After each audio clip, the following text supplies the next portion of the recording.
Hello viewers, welcome to 3 R classes. आज से हम लोग पढ़ेंगे आधुनिक भारत का इतिहास। जो भी प्रीवियस ईयर में आए हुए क्वेश्चन हैं, चाहे वो यूपी पीसीएस के हों या आपके R O A R O B O या एम पी पीसीएस, जो भी पीसीएस में आए हुए क्वेश्चन हैं उसको सॉल्व करेंगे। आप लोगों के लिए ये सीरीज़ काफ़ी हेल्पफुल साबित होगी। आप लोग इसको ध्यान से पढ़िएगा। चलिए शुरू करेंगे। आज का पहला सवाल है। गाइस, क्लास शुरू करने से पहले वही छोटी सी रिक्वेस्ट, अगर आपको वीडियो अच्छा लगे तो लाइक एंड शेयर ज़रूर करिएगा, नहीं अच्छा लगे डिसलाइक करिएगा, लेकिन कारण ज़रूर बताइएगा। चलिए शुरू करेंगे। आज का पहला सवाल है। ईस्ट इंडिया कंपनी को सबसे पहले किसने सामान्य सीमा शुल्क के बदले 3,000 रुपया सालाना अदा करने की छूट दी थी? देखिए, गौर से पढ़िएगा। ईस्ट इंडिया कंपनी को सबसे पहले की बात यहाँ पर पूछ रहा है। किसने सामान्य सीमा शुल्क के बदले 3,000 रुपया सालाना अदा करने की छूट दी थी? तो आपका आंसर हो जाएगा ये राजकुमार शुजा। बहुत सारे बच्चे फर्रुखसियर के साथ जाएंगे, लेकिन अब इसकी व्याख्या देखिए, सब समझ में आ जाएगा। मुगल बादशाह शाहजहां का दूसरा बेटा नाम क्या था? राजकुमार शाह शुजा। 1616 से 1661 इनका टाइम था। सबसे पहले बात क्या हो रही है? सबसे पहले ईस्ट इंडिया कंपनी को व्यापार करने के लिए रियायत छूट प्रदान की थी ब्रिटिश चिकित्सक डॉक्टर बोटन के द्वारा मुगल राजघराने की संभ्रांत महिला के असाध्य रोग का सफलतापूर्वक इलाज करने के उपलक्ष्य में शाह शुजा द्वारा ब्रिटिश ईस्ट इंडिया कंपनी को सामान्य सीमा शुल्क के बदले 3,000 रुपये वार्षिक प्रदान करने एवं बंगाल, बिहार, उड़ीसा में मुक्त व्यापार की अनुमति भी प्रदान की गई। इस अनुमति को निशान कहते थे। ये क्वेश्चन काफ़ी बार रिपीट हुआ है। यहाँ पर ये ऑप्शनल में और ये प्री में भी पूछा गया है, याद रखेंगे। ऑप्शनल के साथ साथ ये इधर उधर घुमा घुमा के क्वेश्चन पूछ लेते हैं, इसलिए प्रीवियस ईयर के जो क्वेश्चन है उनका महत्व अभी भी खत्म नहीं हुआ है। अगला सवाल देखते हैं। 1707 में औरंगजेब के देहांत से कुछ समय पूर्व औरंगजेब ने शाहू को मुक्त कर दिया। अगला देखेंगे कारण क्या है इसका। जुल्फिकार ने यह मत रखा कि राज्य में शाहू की वापसी से मराठों में विभाजन हो जाएगा, जिसके कारण वे शाही राज्य क्षेत्रों में लूटमार करने में विफल होंगे। सीधे इसकी व्याख्या पर चलेंगे। आंसर हो जाएगा इसका डी। औरंगजेब की मृत्यु के बाद में शाहू को मई 1707 में रिहा कर दिया गया। अब ये भी क्वेश्चन पूछ लिया जाता है कि औरंगजेब के बाद में कौन गद्दी पर बैठता है, तो याद रखेंगे बहादुर शाह। ठीक है, ये सलाह जुल्फिकार खान ने दी क्योंकि राज्य में शाहू की वापसी से मराठों का विभाजन हो जाता और वे शाही राज्य क्षेत्रों में लूटमार नहीं कर पाते। अगला सवाल देखेंगे। क्वेश्चन पूछ रहा है, निम्नलिखित में से औरंगजेब के किस उत्तराधिकारी का शासन काल सबसे कम था? आप लोग जानते हैं सबसे कम किसका था? जहांदार शाह का था। कब से कब तक? 1712 से लेकर के 1713। क्रोनोलॉजी इनकी काफ़ी बार पूछी गई है, इसको ध्यान रखिएगा। औरंगजेब के बाद आता है बहादुर शाह और उसके बाद में आता है जहांदार शाह। यहाँ देखेंगे औरंगजेब की मृत्यु के उपरांत बहादुर शाह प्रथम, बहादुर शाह जफर नहीं, बहादुर शाह प्रथम 1707 से 1712 ईस्वी में मुगल साम्राज्य का बादशाह बनता है। और बहादुर शाह की मृत्यु के उपरांत में जहांदार शाह कब? 1712 से 1713 में राज सिंहासन पर बैठा।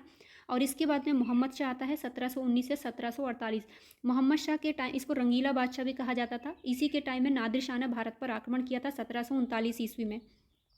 इसके बाद टाइम आता है किसका? अहमद शाह का। ये 1748 से 1754 ईस्वी तक शासक रहते हैं। और जहांदार शाह को अजीमुशान के बेटे फर्रुखशियर, ये अजीमुशान कौन है? ये जहांदार शाह को अजीमुशान, ये अजीमुशान जो है इसका जहांदार शाह का भाई है, इसी के बेटे फर्रुखशियर ने, मतलब जहांदार शाह का भतीजा हो गया ये फर्रुखशियर, सैयद बंधुओं की सहायता से 11 फरवरी 1713 को मार डाला था। ये इसकी हत्या कर दी थी। तो फिर से देख लीजिए। औरंगजेब के बाद में आता है बहादुर शाह प्रथम, उसके बाद में जहांदार शाह बैठता है गद्दी पर, उसके बाद में कौन आता है? फर्रुखशियर, फिर ये मोहम्मद शाह, अहमद शाह अब्दाली, सॉरी ये अहमद शाह वगैरह आते हैं। इनको याद रखिएगा, क्वेश्चन यहाँ से काफ़ी बार पूछा गया और ये क्वेश्चन आरओ में भी पूछा हुआ है। चलिए अगले सवाल पर देखते हैं।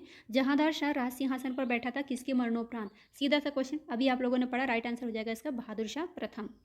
फर्रुखसियर के फरमान से किसने सहूलियत पाई? फर्रुखसियर का जो फरमान था उसमें किसने सहूलियत पाई थी? यही क्वेश्चन पूछा गया। मुगल भूमि बंदोबस्त में, दिल्ली में मराठा शासन में, बंगाल में अंग्रेजी व्यापार में, या दक्षिण में फ्रांसीसी प्रभाव की स्थापना में? तो आप पता ही जानते हैं किसने? अंग्रेजों ने पाई थी। देखिए व्याख्या यहाँ पर, मुगल सम्राट फारूकशियर ने 1717 में फरमान के द्वारा अंग्रेजी ईस्ट इंडिया कंपनी को 3,000 वार्षिक शुल्क के बदले बंगाल में बिना चुंगी दिए व्यापार करने का अधिकार प्रदान किया। अभी आप लोगों ने ऊपर क्या पढ़ा था? राजकुमार शुजा ने सबसे पहले इनको ये आज्ञा दी थी, और यहाँ पर 1717 की बात कर रहा है, तो ऑप्शन के हिसाब से आप लोग टिक करेंगे। ठीक है। साथ ही 38 गांवों को खरीदने की अनुमति तथा बंगाल में शाही मुद्रणालय के उपयोग की अनुमति दी। एक क्वेश्चन पूछा जाता है कि सबसे पहले भारत में मुद्रणालय किसने स्थापित किया था? तो याद रखेंगे सबसे पहले मुद्रणालय जो है ये किसने? पुर्तगालियों ने स्थापित किया था। ये क्वेश्चन पूछा हुआ है। इस प्रकार प्रदान की गई रियायतों को इतिहासकारों ने अंग्रेजी व्यापार का मैग्ना कार्टा कहा। इस फरमान के तहत कंपनी को माल के परिवहन हेतु दस्तक यानी पास जारी करने के लिए अधिकृत किया गया था। अगला क्वेश्चन देखेंगे। निम्नलिखित व्यापारिक शक्तियों में से किसे 1717 में चुंगी अदा करने में छूट दी गई थी। देखिए वही क्वेश्चन है, घुमा फिरा कर पूछा जा रहा है, बस आपका आंसर क्या हो जाएगा, अंग्रेज़ों को। अगला क्वेश्चन चलते हैं, क्या है उत्तरकालीन मुगल काल के सैयद बंधुओं के बारे में कौन सा कथन सही नहीं है। सैयद बंधुओं को क्या कहा जाता था, राजा बनाने वाला या सम्राट बनाने वाला, किंग मेकर इनको कहा जाता था। इनके बारे में देखेंगे, ये जहांदार शाह को सत्ता में लेकर आए, यही बात गलत है, जहांदार शाह को सत्ता में लेकर नहीं आए थे। अगला देखेंगे, उन्होंने प्रशासन शक्ति को नियंत्रित किया, बिल्कुल सही बात है। उन्होंने सहिष्णुता की धार्मिक नीति अपनाई थी, ये बात भी बिल्कुल सही है। इन्होंने राजा शाहू के साथ में एक समझौता किया था, ये बात भी बिल्कुल सही है। ये सैयद बंधुओं के नाम याद रखिएगा, आरओ में पूछा गया था, सैयद बंधुओं के नाम ही पूछ लिया था डायरेक्ट, तो याद रखेंगे अब्दुल्ला खां और हुसैन अली, ये दो भाई थे, सैयद बंधुओं के नाम से किंग मेकर बनाने वाले के रूप में जाने जाते हैं। व्याख्या देख लेंगे, उत्तरकालीन मुगल काल के अब्दुल्ला खां और हुसैन अली, देखिए यहाँ पे नाम दिया है इनका, अब्दुल्ला खां और हुसैन अली सैयद बंधु के नाम से जाने जाते थे। ये लोग हिंदुस्तानी दल के नेता थे तथा सम्राट निर्माता, अभी मैंने बताया किंग मेकर के रूप में जाने जाते थे। यही क्वेश्चन आपका पीसीएस में पूछा गया था कि सम्राट बनाने वाले या सम्राट निर्माता, राजा बनाने वाले के रूप में किसको जाना जाता है, तो ये हो जाएंगे सैयद बंधु। और आरओ में पूछ लिया गया था, सैयद बंधु के नाम पूछे गए थे, तो अब्दुल्ला खां और हुसैन अली इनका नाम था। ठीक है, आगे चलेंगे। निम्नलिखित में से किस शासक ने उर्दू को राजकीय संरक्षण दिया था, तो भैया ये मोहम्मद शाह रंगीला ही था। देखिए यहाँ पे लिखा है, उर्दू साहित्य का विकास मुगल काल में हुआ। उत्तरवर्ती मुगल शासक जिसका नाम था क्या, मोहम्मद शाह, 1719 से 48। इनका टाइम भी जरूर याद रखिएगा, क्रोनोलॉजी काफ़ी बार अभी पूछी जा रही है। डायरेक्ट क्वेश्चन ना पूछकर घुमा फिरा कर 2-3 क्वेश्चन को जोड़ करके एक क्वेश्चन पूछ लिया जा रहा है। आजकल आप लोगों ने आरओ का जिन लोगों ने दिया होगा एग्जाम या पेपर देखा होगा वो समझ में आया होगा। उर्दू को राजकीय संरक्षण प्रदान किया, उन्होंने शमसुद्दीन वली को अपने दरबार में बुलाकर उर्दू के विकास के लिए संरक्षण प्रदान किया था। तो ये भी क्वेश्चन पूछा हुआ है कि शमसुद्दीन वली किसके दरबार में रहते थे, तो याद रखेंगे मोहम्मद शाह के दरबार में थे, इसको रंगीला बादशाह भी कहा जाता था। अगला क्वेश्चन है, निम्नलिखित में से कौन सा दिल्ली में नादिर शाह के सैन्य अभियान की सफलता के लिए संभव कारण नहीं था। ठीक है, तो देखेंगे कमज़ोर मुगल सम्राट, ये बात तो बिल्कुल सही है कि मुगल सम्राट कमज़ोर हो चुके थे, तभी ये नादिर शाह ने 1739 में भारत पर आक्रमण किया था। टाइम था मोहम्मद शाह रंगीला का, वो इतना था कि अपने अलग ही दुनिया में खोया रहता था, उसको अपने राजकाज से कोई मतलब नहीं था। उत्तर पश्चिम सीमांत में मजबूत रक्षा का अभाव, बिल्कुल सही बात है ये भी। दिल्ली की रक्षा के लिए विलंब से तैयारी, ये भी बिल्कुल सही है। आक्रमणकारी सेना द्वारा बेहतर सैन्य प्रौद्योगिकी का प्रयोग, ये बात गलत है। इनकी जो ये आता है नादिर शाह, सफलता के लिए संभव कारण ये नहीं था कि आक्रमणकारी जो इसकी सेना थी वो बेहतर थी, ऐसा कुछ भी नहीं है, क्योंकि यहाँ पर मुगल सम्राट कमज़ोर हो चुके थे, उत्तर पश्चिम सीमा में मजबूत रक्षा का अभाव था और दिल्ली की रक्षा करने के लिए विलंब से ये तैयारियाँ, ये सारे कारण थे। यहाँ पर देख लेंगे, नादिर शाह भारत के प्रति यहाँ के अपार धन के कारण आकर्षित हुआ। 1738 के अंतिम दिनों में वर्षों से उत्तर पश्चिम सीमा में सुरक्षा के अभाव के कारण भारत में प्रवेश करता है, और जिस समय नादिर शाह का आक्रमण हुआ उस समय मुगल सम्राट मोहम्मद शाह का शासन था। बार बार बता रही है, यही क्वेश्चन बहुत बार पूछा गया, याद रखेंगे। नादिर शाह और मोहम्मद शाह के मध्य 1739 में करनाल युद्ध में मुगल सेना हार जाती है। ये भी क्वेश्चन पूछा गया कि करनाल के युद्ध, किस युद्ध में नादिर शाह ने मोहम्मद शाह रंगीला को हराया था, तो याद रखेंगे करनाल के युद्ध में। कब, 1739 में। और अपने साथ साथ क्या ले गया था, ये कोहिनूर हीरा भी भारत से लूट कर ले गया था, तख्त ताउस लेकर चला गया था भारत से। तख्त ताउस को किसने बनवाया था, शाहजहां ने। अगला सवाल है, निम्नलिखित में से किस मुगल बादशाह ने आलमगीर द्वितीय की उपाधि धारण की थी, तो आपका राइट आंसर हो जाएगा अजीजुद्दीन ने। ठीक है, चलिए देखेंगे यहाँ पे, जहांदार शाह का दूसरा बेटा नाम था अजीजुद्दीन ने बादशाह बनने पर आलमगीर द्वितीय की उपाधि धारण की थी, और इसे वजीर इमादुल मुल्क जिसका नाम था गाजीउद्दीन ने अहमद शाह के स्थान पर बादशाह की गद्दी पर बैठाया। तो एक क्वेश्चन यहाँ से ये बनेगा, अहमद शाह के बाद में गद्दी पर कौन बैठता है ना, उसके बाद में ही किसके स्थान पर बैठाया था, अहमद शाह की जगह पर जहांदार शाह को, जहांदार शाह के बेटे जिसका नाम था आलमगीर द्वितीय, इसको गद्दी पर बैठाया था। किसने, इमादुल मुल्क ने। टाइम क्या था, 1754 से 1759 ईस्वी था। अब एक क्वेश्चन यहाँ से यही पूछा गया था, जब ये प्लासी का युद्ध हुआ था उस समय मुगल सम्राट कौन सा था, तो आप याद रखेंगे 1757 में प्लासी का युद्ध होता है, कब, 23 जून में, है ना। किसके बीच में, सिराजुद्दौला और उसके अंग्रेज़ों के बीच में होता है। इसमें मुगल सम्राट आपका यही था, आलमगीर द्वितीय, जिसका नाम था अजीजुद्दीन। ठीक है, अगला क्वेश्चन देखते हैं, निम्नलिखित में से किस एक शासक ने ईस्ट इंडिया कंपनी को दीवानी प्रदान की थी। ईस्ट इंडिया कंपनी को दीवानी किसने दी थी, शाह आलम द्वितीय ने। कौन कौन सी दीवानी प्रदान की थी, बंगाल, बिहार और उड़ीसा की। कब, जब बक्सर का युद्ध होता है 22 अक्टूबर 1764 में, ये हार जाता है, तो इसके साथ में मुगल सम्राट के साथ में कौन सी, इलाहाबाद की संधि होती है 1765 में। दूसरी संधि 16 अगस्त 1765 का, याद रखेंगे, अंग्रेजों के बीच में शाह आलम द्वितीय के बीच में संधि होती है, और इसमें उड़ीसा, बंगाल और बिहार की दीवानी ये अंग्रेजों को प्रदान कर देता है। चलिए अगले क्वेश्चन पे मूव करने से पहले इसकी व्याख्या देखेंगे, इंपॉर्टेंट है। इलाहाबाद की दूसरी संधि ये होती है 16 अगस्त को, याद रखेंगे। इलाहाबाद की पहली संधि हुई थी कब, 12 अगस्त को। दूसरी संधि हुई थी 16 अगस्त 1765 को। इसके अनुसार सम्राट कौन था? शाह आलम द्वितीय को अंग्रेजी संरक्षण में ले लिया गया तथा उसे इलाहाबाद में रखा। इलाहाबाद तथा कड़ा मानिकपुर के जो जिले अवध के नवाब शुजाउद्दौला, अवध का नवाब कौन था? शुजाउद्दौला। ठीक है। बक्सर का युद्ध किस किस के बीच हुआ था? मीर कासिम और ये शाह आलम द्वितीय और अवध के नवाब शुजाउद्दौला की संयुक्त सेना और अंग्रेजों के बीच हुआ था। संयुक्त सेना को अंग्रेजों ने हरा दिया था। ठीक है। इसलिए जो इलाहाबाद और कड़ा मानिकपुर के जो जिले थे वो अवध के नवाब से ले लिए अंग्रेजों ने और उनको लेकर शाह आलम द्वितीय को ये शाह आलम को दे दिए थे। शाह आलम ने अपने 12 अगस्त 1765 के फरमान के द्वारा कंपनी को बंगाल, बिहार और उड़ीसा की दीवानी स्थायी रूप से दे दी थी, जिसके बदले कंपनी सम्राट को 26 लाख रुपए देगी। देखिए डियर, ये सारी चीज़ें भी याद रखिए। अभी आरओ का क्वेश्चन पूछा गया था, उसमें दिलीप सिंह या रणजीत सिंह के कुछ जो अंग्रेजों ने उनको पेंशन के रूप में जो पैसे दिए थे ना, वही डायरेक्ट उनसे राशि पूछ ली गई थी। तो इन सब चीज़ों को थोड़ा थोड़ा ध्यान रखते चलिए, क्या पता अगला क्वेश्चन यहीं से पूछ लिया जाए। तो 26 लाख रुपए दिए थे कंपनी ने और निजामत के रूप में 53 लाख रुपए दिए। क्लाइव ने सम्राट को पेंशनर बना लिया तथा वे कंपनी की रबड़ मोहर बन गया। सम्राट के फरमान से कंपनी के राजनीतिक लाभों को कानूनी रूप मिल गया था। याद रखेंगे, क्लाइव भारत में 2 बार आया था। यही क्वेश्चन इस बार पूछा गया था, साइमन कमीशन भारत में 2 बार आया था कि 1 बार? तो याद रखेंगे क्लाइव भी भारत में 2 बार आता है। अगला क्वेश्चन देखेंगे, वे कौन सा प्रथम मुगल बादशाह था जो अंग्रेजों का पेंशन भोगी बना? आप लोग जानते हैं कौन सा? ये था शाह आलम द्वितीय पेंशन भोगी बना। निम्नलिखित में से देखो, ये कथन और कारण दिए हुए, इनको यहाँ पर हम लोग मूव करेंगे। ये देखिए, ये कथन क्या कह रहा है? शाह आलम द्वितीय ने साम्राज्य के प्रारंभिक वर्ष में अपनी राजधानी से दूर व्यतीत किए थे। जो शाह आलम द्वितीय था, इसने अपने जो साम्राज्य काल इसका शुरू हुआ उसके प्रारंभिक वर्ष में अपनी राजधानी से दूर व्यतीत किए। उत्तर पश्चिम सीमांत में विदेशी आक्रमण का भय लगा रहता था। इसका कारण ये पूछ रहा है। तो क्या है? देखो, कथन और कारण तो सही है लेकिन इसका स्पष्टीकरण ये सही नहीं है। क्वेश्चन पूछा गया था, देखिए आईएएस 2003 में, वजीर इमादुल मुल्क के द्वारा आलमगीर द्वितीय जो था, इसकी हत्या के बाद में अली गौहर शाह आलम द्वितीय, याद रखेंगे आलमगीर द्वितीय किसका नाम था? अजीजुद्दीन का। शाह आलम द्वितीय किसका नाम था? अली गौहर का। और ये भी पीसीएस में पूछा गया था कि अली गौहर किसका नाम था? तो शाह आलम द्वितीय का नाम था। ठीक है। गद्दी पर बैठता है, परंतु मुगल सम्राट इतना शक्तिहीन हो गया कि वह 12 वर्षों के बाद में मराठों की सहायता से ही 1772 ईस्वी में दिल्ली में प्रवेश कर सका। समझ रहे हैं? 12 वर्षों के बाद मराठों की सहायता से वो दिल्ली में वापस आता है। शाह आलम द्वितीय के दिल्ली से दूर रहने के कारण रुहेला सरदार, जिसका नाम था नजीबुद्दौला, उसके पुत्र जबीता खां और पोता गुलाम कादिर का खौफ था। नाम याद रखना इतना ज़रूरी नहीं, जो चीज़ इंपॉर्टेंट है वही याद रखिएगा। गुलाम कादिर ने 1788 ईस्वी में मुगल बादशाह शाह आलम द्वितीय को अंधा कर दिया था। साथ ही उत्तरवर्ती मुगल काल में उत्तर पश्चिम सीमांत में विदेशी आक्रमण का भय सदा बना रहा, जो नादिर शाह और अहमद शाह अब्दाली के रूप में समय समय पर प्रकट भी हुआ। इस प्रकार कथन कारण दोनों सही है, लेकिन ये इसकी व्याख्या नहीं है। देखिए, आजकल क्वेश्चन जो है वो कथन और कारण के रूप में ज़्यादा पूछे जा रहे हैं, इसलिए आप लोग इनको ध्यान से पढ़िएगा।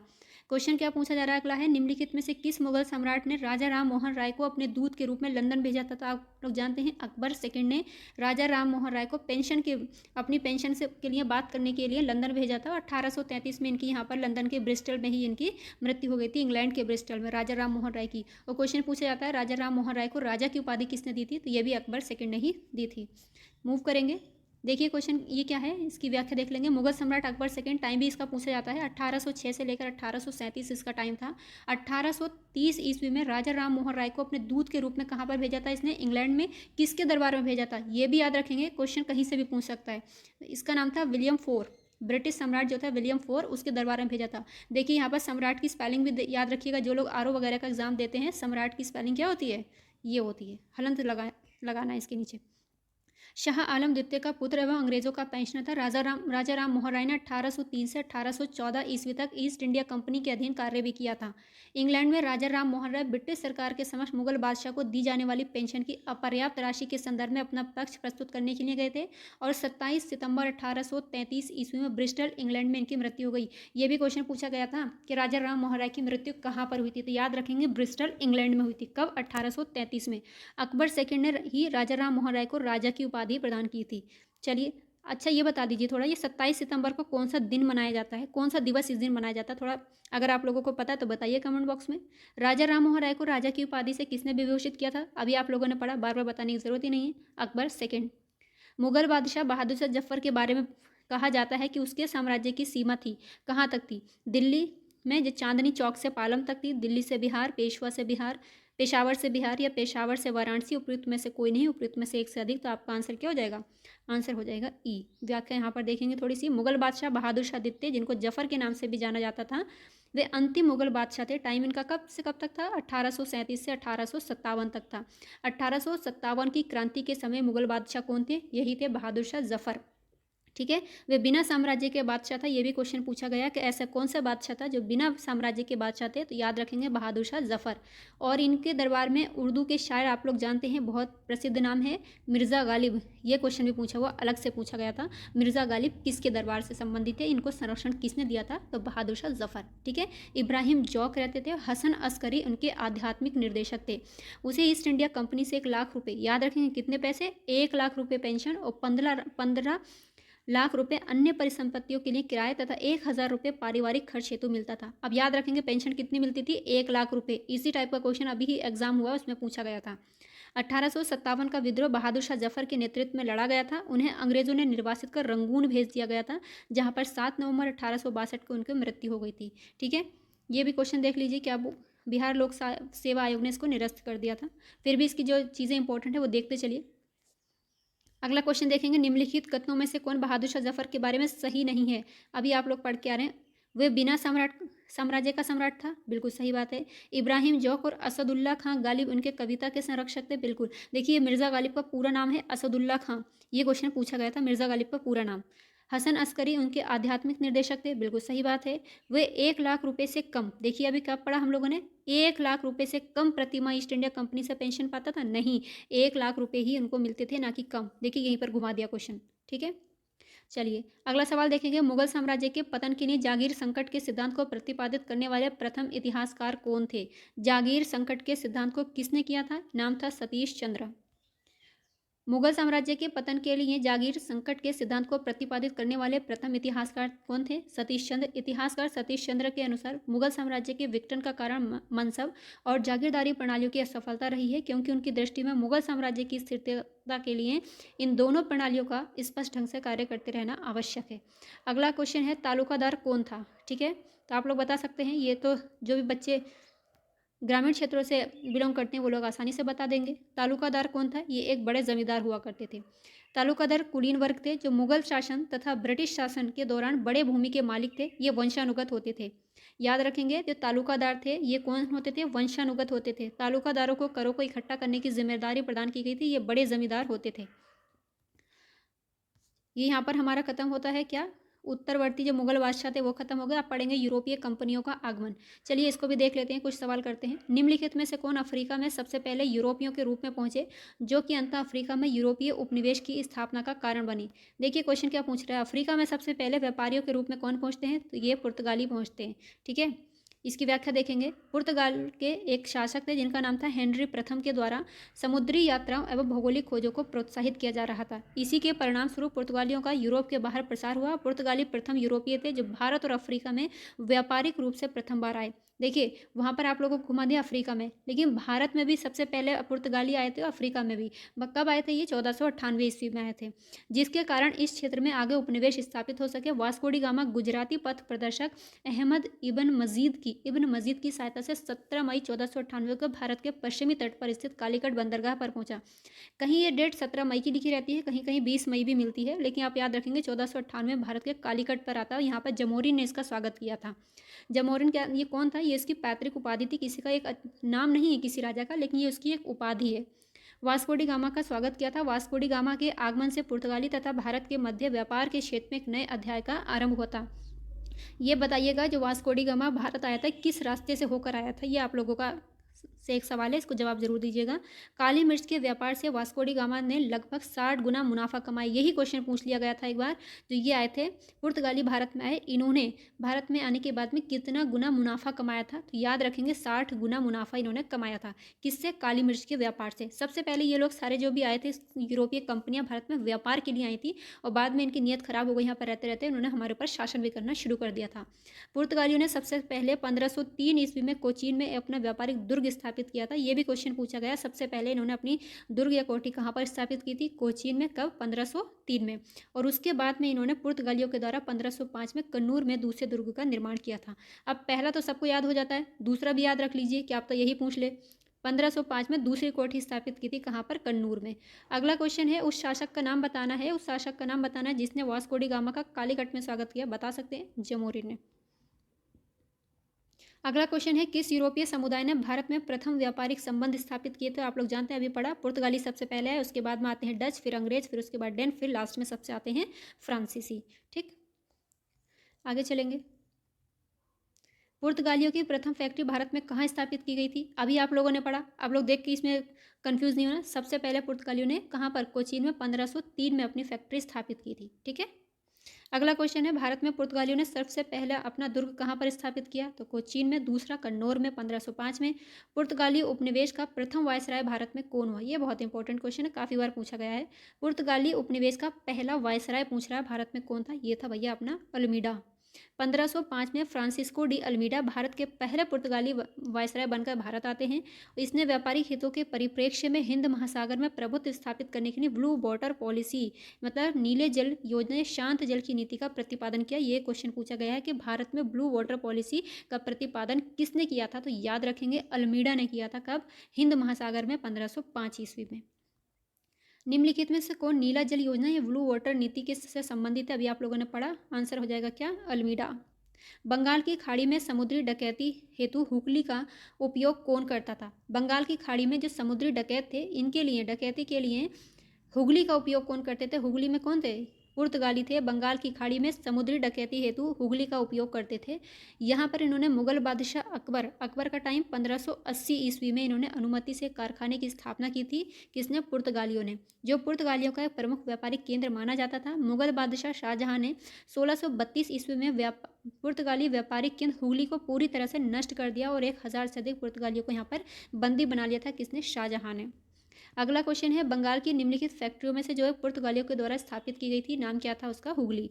भारत में पुर्तगाली शक्ति का वास्तविक संस्थापक कौन था? तो ये इंपॉर्टेंट है, काफी बार क्वेश्चन पूछा गया। अल्बुकर्क था वास्तविक संस्थापक। फ्रांसिस्को डी अल्मीडा जो 1505 में आता है, 1505 से 1509 इसका टाइम था। ठीक है। अल्मीडा के बाद में अल्फांसो डी अल्बुकर्क आता है।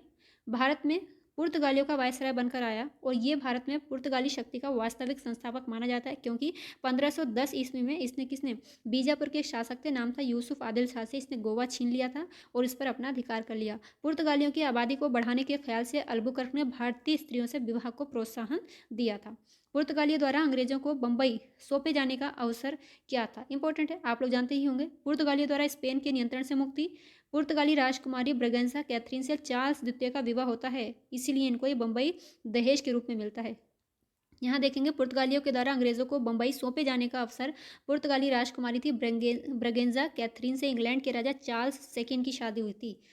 देखेंगे, ये क्वेश्चन पूछा गया था कि इनकी शादी, ये पूछा गया था कि पुर्तगालियों ने अंग्रेजों को बंबई उपहार के स्वरूप कब प्रदान किया था। क्वेश्चन ये बना था, तो इसे याद रखेंगे। शादी हुई थी इन दोनों की कब? 1661 के टाइम पे। इसमें पुर्तगालियों ने 1661 ईस्वी में इंग्लैंड के राजा के द्वारा पुर्तगाली राजकुमारी से शादी करने पर बंबई को दहेज के रूप में प्रदान किया था। 1668 ईस्वी में चार्ल्स ने बंबई द्वीप को ईस्ट इंडिया कंपनी को 10 पाउंड वार्षिक किराए पर दिया था। ये भी क्वेश्चन पूछा गया कि कितने पाउंड वार्षिक किराए पर दिया था, तो याद रखेंगे 1668 में दिया था। ईस्ट इंडिया कंपनी को 10 पाउंड किराए पर दिया था।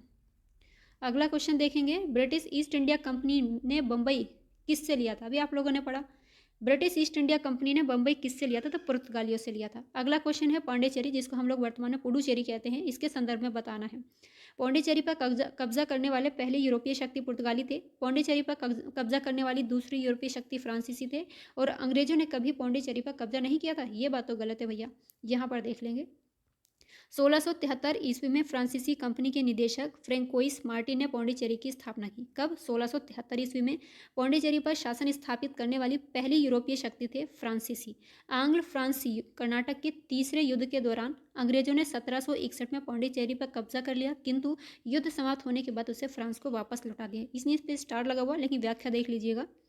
अगला क्वेश्चन है, भारत में मुद्रणालय लाने वाले कौन थे? अभी मैंने ऊपर जब क्लास शुरू की तभी बताया था, ये क्वेश्चन काफ़ी बार रिपीट हुआ है, याद रखेंगे। सबसे पहले यही थे पुर्तगाली। भारत में मुद्रणालय लाने वाले प्रथम पुर्तगाली थे। उन्होंने 1556 में गोवा में प्रथम मुद्रणालय स्थापित किया। प्रारंभ में ये केवल बाइबल धर्म ग्रंथ की प्रतियों को छापते थे। भारत का पहला समाचार पत्र आप लोग जानते हैं कौन सा? बंगाल गजट। प्रकाशन कब हुआ था इसका? 1780 में। ये क्वेश्चन शायद 2021 में पूछा गया था, ये आरओ के एग्जाम में। पुर्तगालियों के द्वारा भारत ने भारत में अनेक फसलें भी लाई गई जिसमें प्रमुख रूप से तंबाकू, मिर्च, अनानास और पपीता आदि थे। तंबाकू और मिर्च तो काफ़ी बार पूछी जाती है कि भारत में कौन लेके आए थे, तो याद रखेंगे पुर्तगाली ही लेके आए थे।